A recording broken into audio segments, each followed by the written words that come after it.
Hi student. GIT का online class में आप सबका स्वागत है। और आज की क्लास में जानेंगे वाई जीएसटी के बारे में कि आखिर जीएसटी क्यों लगा। जो कि याद रखिए, पिछली क्लास हम लोगों ने इंट्रोडक्शन पढ़ा था। इसका क्या पढ़े थे? इंट्रोडक्शन। और आज हम लोग जानेंगे क्या, वाई जीएसटी। हाँ, लेकिन इसके पहले थोड़ा सा रिविजन करा दे रहे, समझ लीजिए।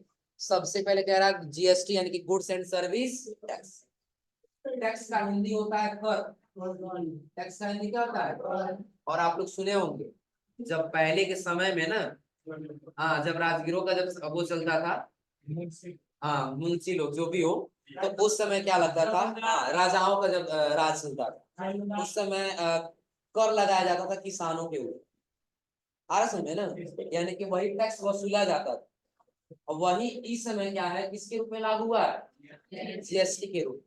हाँ, याद रखिएगा, जीएसटी भारत में अब लागू हुआ था कब? 1 जुलाई 2017 में। ये हमने आपको पिछली क्लास में बताया।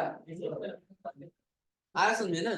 और शायद लगभग सबसे पहले भारत के असम स्टेट में लगाया गया था, शायद मे भी। आया समझे ना? अब आगे समझ लीजिए, 1 जुलाई 2017 को लगाया गया था, जिसमें जीएसटी जब नहीं था तो उसके पहले एक साथ कई सारे टैक्स देने पड़ते थे। आया समझे ना?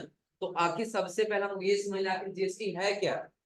तो जीएसटी हमने ये बताया था, यह गवर्नमेंट का या तो डायरेक्ट या इनडायरेक्ट रूप से इनकम का एक सोर्स है।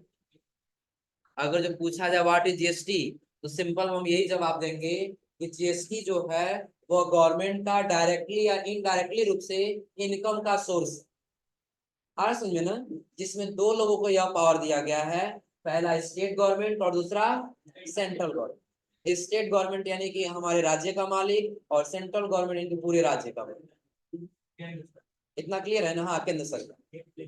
आ समझे ना? इन दोनों लोगों को पावर दिया गया है, ये दोनों लोग या तो टैक्स लगा सकते हैं या तो टैक्स कलेक्ट कर सकते हैं। इतना क्लियर है ना?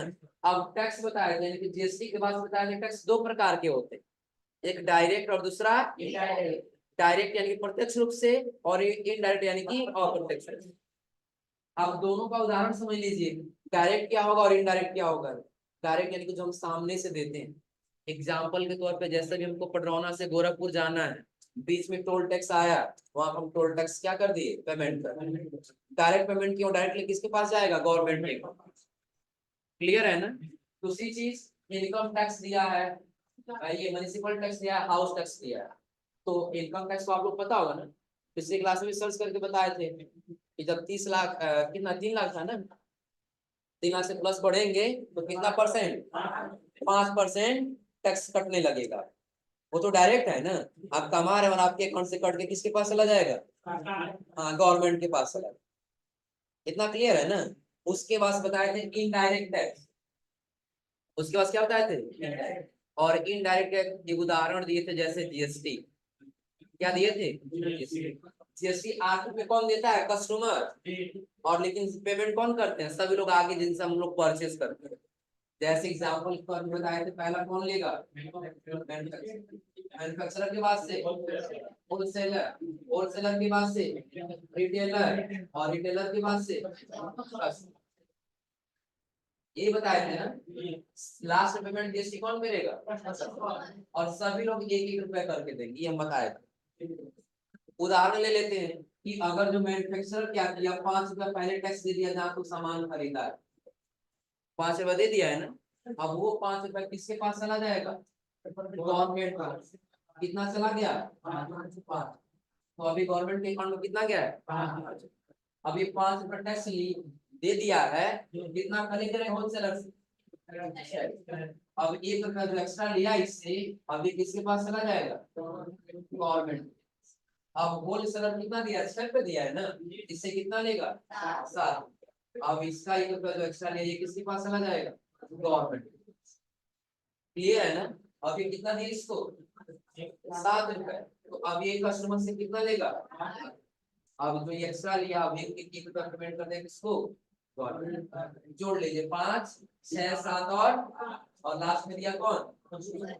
आपको देखने में लग रहा होगा कि ये पेमेंट कौन कर रहा है? रिटेलर कर रहा है, होलसेलर कर रहा है, या मैन्युफैक्चरर कर रहा है, लेकिन आखिर वो पैसा दे कौन रहा है?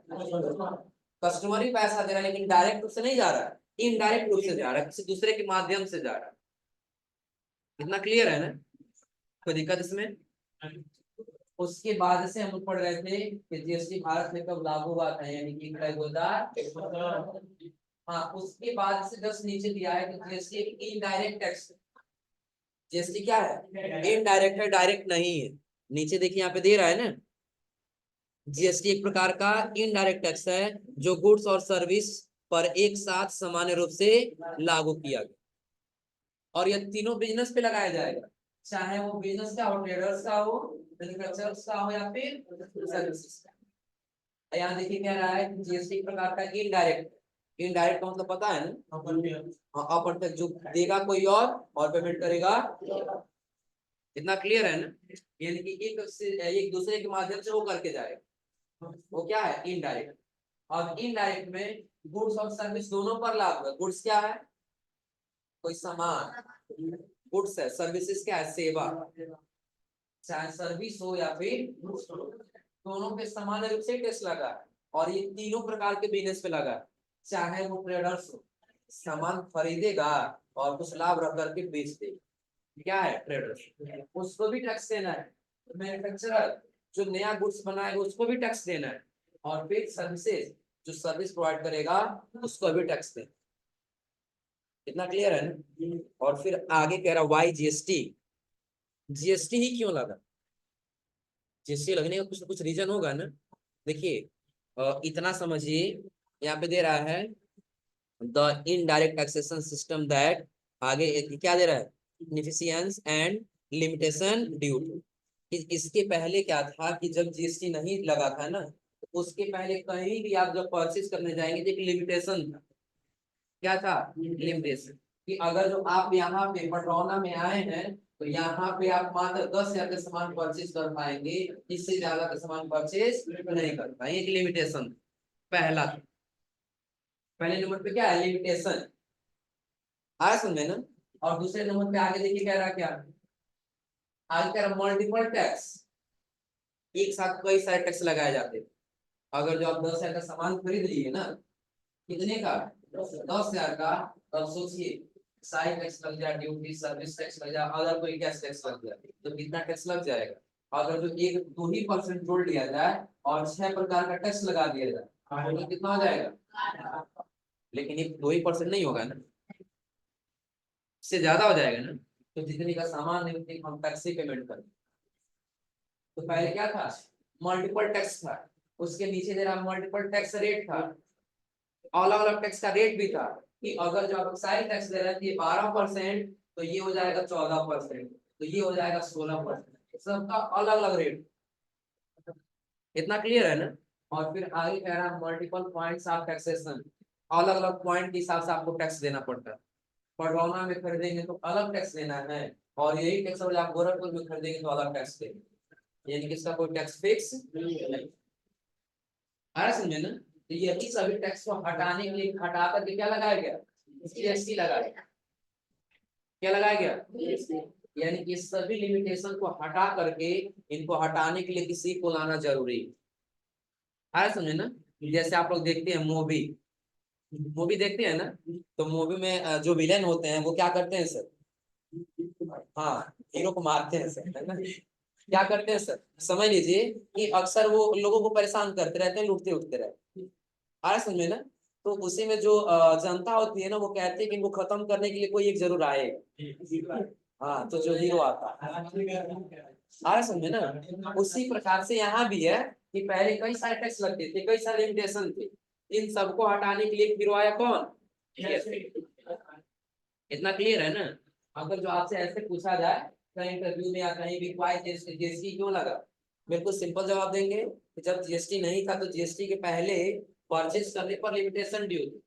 एक लिमिटेशन में ही हम परचेज कर पाएंगे, अन्यथा परचेज नहीं कर। दूसरी चीज कि मल्टीपल टैक्स लगता था, एक साथ कई सारा टैक्स देना पड़ता। मल्टीपल टैक्स रेट था, कि अगर जो हम दो टैक्स एक साथ दे रहे हैं तो एक टैक्स का अलग रेट और दूसरे टैक्स का अलग। और उसके साथ हम जवाब देंगे क्या? मल्टीपल टैक्स पॉइंट था, अलग अलग जगह पे जाएंगे तो वही टैक्स अलग अलग पॉइंट के हिसाब से मिलेगा। तो इन्हीं सभी को हटाने के लिए क्या लगाया गया? जीएसटी। इतना क्लियर है ना? जो आगे हम कह रहा है GST allowance A seamless flow follow of tax credit and क्या दे रहा है। अब याद रखिए, ये समझ लीजिए पहले कि जब जीएसटी अलाउ किया गया तो वहां पे बस इसका एक फॉलो ये था कि जब भी हम कोई भी गुड्स परचेज या सेल करेंगे तो उसमें सब में क्या रहेगा, बराबर का हिस्सा रहेगा। यानी कि अगर जो आप यहाँ खरीदेंगे तो भी अगर जो 18% टैक्स दे रहा है तो कहीं बाहर में जाके खरीदेंगे तो उस गुड्स पे आपको उतना ही टैक्स देगा। आ रहा समझे ना। अब उसके जस्ट नीचे इन सभी के बारे में बता रहा है कि सिंपल टैक्स स्ट्रक्चर क्या है। उसके बाद फिर किसके लिए दे रहा है, हाँ ये इन्वेस्ट के बारे में दे रहा है, टेक्नोलॉजी ड्राइवन सिस्टम के बारे में दे रहा है, और जब नीचे जाएंगे तो फिर इसके बारे में दे रहा है, रिमर्स के बारे में। आ रहा समझे ना। ये थोड़ा सा समझ लीजिएगा, ऐसा हम बता देना क्या क्या है। तो सबसे पहले दिया सिंपल टैक्स स्ट्रक्चर। इसका टैक्स स्ट्रक्चर बिल्कुल सिंपल है। सिंपल क्या है, जैसे भी हम लोग आगे आएंगे ना तो आगे मिलेगा भी, थोड़ा सा अगले पेज पे जाना पड़ेगा। यहाँ पे देखिए इसका जीएसटी का स्ट्रक्चर दिया है ना, कि जीएसटी स्ट्रक्चर में ये अभी हम लोग जब आगे पढ़ते आएंगे तो पढ़ेंगे, लेकिन फिलहाल इतना समझ लीजिए। इसका स्ट्रक्चर बिल्कुल सिंपल है कि यदि आप अपने स्टेट में परचेज या सेल करेंगे, यानी कि आप कहाँ के रहने वाले और कहाँ पे परचेज और सेल करेंगे, सिंपल स्ट्रक्चर है कि आपको जीएसटी पेमेंट करना है। क्या पेमेंट करना है, और आपको ऐसा नहीं है जब यूपी में है तो आपको 18% देना है, और यूपी के और बिहार में जाकर भी करेंगे तो आपको 15% या 20% देना है, ऐसा नहीं है। अगर यूपी में आप 18% देंगे तो बिहार में भी जाकर कितना देना होगा, 18%। आया समझे ना। लेकिन इसका स्ट्रक्चर ये कि यदि आप अपने स्टेट में परचेज करेंगे तो आपसे दो लोग टैक्स कलेक्ट करेंगे। कितने लोग, दो लोग। कौन कौन, तो पहला तो एक आपका स्टेट गवर्नमेंट और दूसरा कौन, हाँ एक सेंट्रल गवर्नमेंट। एक आपके राज्य का मालिक और एक उसका मालिक, राज्य सरकार का भी एक मालिक लेगा। लेकिन ऐसा नहीं है कि 18% आपको 36% देना, 18% ही आप देंगे, लेकिन ये दोनों आपस में बराबर हिस्सा लगा लेंगे। कहेगा सीरियसली यानी कि सेंट्रल गवर्नमेंट कि 9% क्या करिए हमको दे दीजिए, और 9% यस यानी कि आप अपने पास रखिए। अरे समझे ना। इसका स्ट्रक्चर कि अगर जो आपके यहाँ का कोई व्यक्ति है और आपसे जो परचेज सेल किया है तो आधा आप लीजिए और आधा हमको दे दीजिए। लेकिन अगर यदि यूपी का कोई कस्टमर अगर जो बिहार में चला गया, अन्य किसी भी स्टेट में अपने स्टेट को छोड़कर, बिहार का है तो यूपी में आ गया, यूपी का तो पंजाब में चला गया, यानी कि अपने स्टेट को छोड़ दिया, तो वहां पे ये स्टेट गवर्नमेंट का कोई हस्तक्षेप नहीं। अब सेंट्रल गवर्नमेंट ये कहेगा कि आपके यहाँ का कस्टमर हमारे यहाँ आ गया है, अब आपका इसमें कोई हस्तक्षेप नहीं। अब ना ही उस स्टेट का गवर्नमेंट लेगा और ना ही हमारे स्टेट का गवर्नमेंट लेगा। अब ये दोनों गवर्नमेंट का मालिक कौन है, सेंट्रल गवर्नमेंट। तो 18% का 18% कौन लेगा, सेंट्रल। ये इसका सिंपल स्ट्रक्चर आया समझे ना। स्ट्रक्चर क्या समझा रहा है ना, कि जब जीएसटी पे करना होगा तो यदि आप सपोज करें एग्जांपल के तौर पे, अगर हम यहाँ पे 100 रुपए कोई सामान खरीद रहे हैं और 5 रुपए क्या दे दिए, हमको 5 ही रुपए देना है, लेकिन इस 5 रुपए में से दो लोग अपना हिस्सा लगा लेंगे। हाँ 2.5 रुपए कौन, सेंट्रल, और 2.5 रुपए। लेकिन कब, जब यूपी से यूपी में रहेंगे या बिहार से बिहार में रहेंगे। इतना क्लियर है ना। अब अगर जो हम यूपी के हैं और बिहार में चले गए, कहाँ चले गए, तो यहाँ पे ये कहेगा हमारे स्टेट का गवर्नमेंट ये हमारे स्टेट को छोड़ दिया जिसके बारे में हम नहीं जानते, और ये बिहार का जो गवर्नमेंट ये कहेगा ये पता ना कहाँ से है इसके बारे में हम नहीं जानते। तो ये कहीं भी आप यूपी में हो या चाहे बिहार में हो, दोनों में कौन होगा, सेंट्रल गवर्नमेंट। ये दोनों को कौन कवर करेगा, सेंट्रल गवर्नमेंट। तो ये कहेगा सेंट्रल गवर्नमेंट यूपी का गवर्नमेंट नहीं जानता है, बिहार का गवर्नमेंट नहीं जानता है, हम तो जानते हैं ना। हर समझे ना। तो यहाँ पे टोटल टैक्स 18 का 18% कौन ले लेगा, सेंट्रल गवर्नमेंट। तो इसका स्ट्रक्चर क्लियर हो रहा है ना, कोई दिक्कत इसमें। हाँ जब इसके आगे जाए तो टेक्नोलॉजी दिया है इसका, टेक्नोलॉजी इसका आसान है कि क्या करना होगा आपको, जितना आप टैक्स कस्टमर से वसूलेंगे वही टैक्स आपको गवर्नमेंट को क्या करना होगा, पेमेंट कर। जैसा भी हम आपको समझाए थे कि मैन्युफैक्चरर है तो मैन्युफैक्चरर कितना दे रहा है 5, कितना दे रहा है, और होलसेलर से कितना ले रहा है 6 रुपए ले रहा है, तो यह होलसेलर से कितना एक्स्ट्रा लिया है 1 रुपए। तो इसकी टेक्नोलॉजी यही कहती है कि आप रिटर्न करिए जितना 1 रुपया ले लिया एक्स्ट्रा। आप हमको पहले 5 ही रुपए दिए हैं ना, तो कस्टमर से आपको 5 ही रुपया लेना था, लेकिन यदि आप 1 रुपया एक्स्ट्रा ले लिए हैं तो वो आप हमको दे दीजिए। आया समझे ना। अब ये क्या करेगा, होलसेलर रिटेलर से लेगा 7 रुपए, कितना लेगा 7। तो जब ये ले लेगा तो होलसेलर से गवर्नमेंट कहेगा कि यदि आपने 6 रुपए अपने गवर्नमेंट मैन्युफैक्चरर को दे दिया था तो आप 7 रुपए का लेंगे, 1 रुपया आप एक्स्ट्रा ले लिए, जो ये इस पे आपका हक नहीं है, वो वापस कर दीजिए किसको, गवर्नमेंट। आ रहा समझे ना। तो यही टोटली 1 रुपया से 1 रुपया और 1 रुपया से लेकर के कौन 8 रुपया किसके पास चला जाएगा, गवर्नमेंट, और 8 को लास्ट में कौन देगा, कस्टमर। इतना क्लियर है ना। तो जीएसटी क्या है, वाई जीएसटी क्या है, इसका स्ट्रक्चर क्या क्लियर हो रहा है ना। हाँ, अगर जो समझ में नहीं आया फिर पूछ के एक बार और बता दे रहा है, हो जाएगा ना।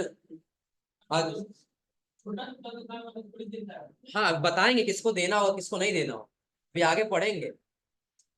आ रहा समझे ना। नहीं तो अगर ये रूल रहता सबको देना है तो जो एक चाय का दुकान खोला वो भी टैक्स भरते भरते हो जाएगा। समझ रहे हो लोग ना, सबको टैक्स नहीं भरना है। आगे हम लोग पढ़ेंगे, जैसे कि अभी आगे हम लोग ये पढ़ रहे थे ना, इसके आगे जाएंगे हम लोग पढ़ेंगे डुअल जीएसटी मॉडल, और डुअल जीएसटी मॉडल हम लोग पढ़ेंगे सप्लाई, और सप्लाई के बाद जब आगे जाएंगे तो हम लोग पढ़ेंगे रजिस्ट्रेशन। देखिए रजिस्ट्रेशन दिया है ना, और इसी रजिस्ट्रेशन कैटेगरी में पढ़ेंगे लायबिलिटी टू रजिस्टर, आखिर किसको उत्तरदायित्व तो बनेगा जीएसटी में रजिस्ट्रेशन कराने। आ रहा समझे ना, सब कोई थोड़ी जीएसटी में रजिस्ट्रेशन कराएगा। नहीं तो पता चले आज कोई जाएगा चाय का दुकान खोलेगा या पान का दुकान खोलेगा तो पता चले जितना वो कमाए उतना टैक्स ही भरता रह जाए। अपने पास से नहीं देना है, कस्टमर से ही लेके देना है। लेकिन यदि वो पहले ही कह दे कि नहीं हम 5 रुपए का सामान खरीदे, आप 6 रुपए दीजिए कस्टमर से, वो क्या गुस्सा हम कहीं और नहीं खरीदने की, आपको एक्स्ट्रा क्यों देने। आ रहा समझे ना। तो ये सबको नहीं देना होता है, ये आगे हम लोग अभी पढ़ेंगे। तो फिलहाल अभी हम आपको जो बताएं क्लियर है ना। अगर जो कहीं आपसे पूछा जाए जीएसटी क्या है, वाई जीएसटी नहीं, जीएसटी क्या है, व्हाट इज जीएसटी, तो क्या जवाब देंगे। हाँ, जब भी पूछा जाए कि जीएसटी क्या है तो बिल्कुल सिंपल जवाब देंगे कि यह गवर्नमेंट का डायरेक्टली या इनडायरेक्टली रूप से इनकम का सोर्स है। आ रहा समझे ना, जो यह एक फी यानी कि चार्ज के रूप में किसके ऊपर, पर्सन या बिजनेस के ऊपर लगाया जाता है। किसके ऊपर लगाया जाता है, पर्सन या बिजनेस के ऊपर। और इसमें ये दोनों लोगों को पावर दिया गया होता है, स्टेट गवर्नमेंट और सेंट्रल गवर्नमेंट, कि दोनों लोग टैक्स लगा भी सकते हैं और टैक्स कलेक्ट कर सकते। इतना क्लियर है ना। उसके बाद बताएं, यही टैक्स को दो भाग में बांटा गया है। टैक्स को कितने भागों में, पहला कौन, डायरेक्ट, और दूसरा इनडायरेक्ट। डायरेक्ट क्या, जो प्रत्यक्ष रूप से वो सामने से, और इनडायरेक्ट क्या, जो दूसरे किसी के माध्यम से। जैसा हमने एग्जाम्पल बताया है, याद रहेगा ना। और उसके बाद हम आप लोग बताएं वाई जीएसटी, आखिर जीएसटी क्यों लगा। तो सबसे पहले ये जवाब देंगे कि परचेज लिमिटेशन ड्यू था, कि यदि आप परचेज करेंगे तो आप इतने ही का परचेज कर सकते, उससे ज्यादा परचेज नहीं कर सकते। दूसरा मल्टीपल रेट था, मल्टीपल टैक्स रेट था, मल्टीपल टैक्स था, कि आपको कई सारा टैक्स देना होता था, उसके साथ साथ मल्टीपल टैक्स रेट था, आपको एक साथ कई सारा टैक्स देना है जो अलग अलग रेट के हिसाब से रहता। मल्टीपल टैक्स पॉइंट था, यदि आज यहाँ आप 10% देंगे तो कल कहीं और जाए तो आपको 12% देना। आ रहा समझे ना। इन्हीं सभी लिमिटेशन को हटाने के लिए क्या लगाया गया, जीएसटी लगाया। क्लियर है ना। और जीएसटी का स्ट्रक्चर ये है कि यदि आप अपने स्टेट से अपने स्टेट में परचेज करेंगे तो आपसे दो लोग टैक्स लेंगे, एक स्टेट गवर्नमेंट और दूसरा सेंट्रल गवर्नमेंट। और यदि आप अपने स्टेट से किसी दूसरे स्टेट में करेंगे तो आपसे एक ही लोग टैक्स कलेक्ट करेंगे, जो कौन होंगे, सेंट्रल गवर्नमेंट। क्लियर है ना, कोई दिक्कत इसमें। तो ये आज आप लोग थोड़ा सा घर से पढ़ के अच्छे समझ के आइएगा, नहीं समझ में आया तो अगली क्लास में पूछ लीजिएगा। और अगली क्लास में आपको बताएंगे डुअल जीएसटी मॉडल। आज क्या पढ़ेंगे, डुअल जीएसटी मॉडल और टाइप्स ऑफ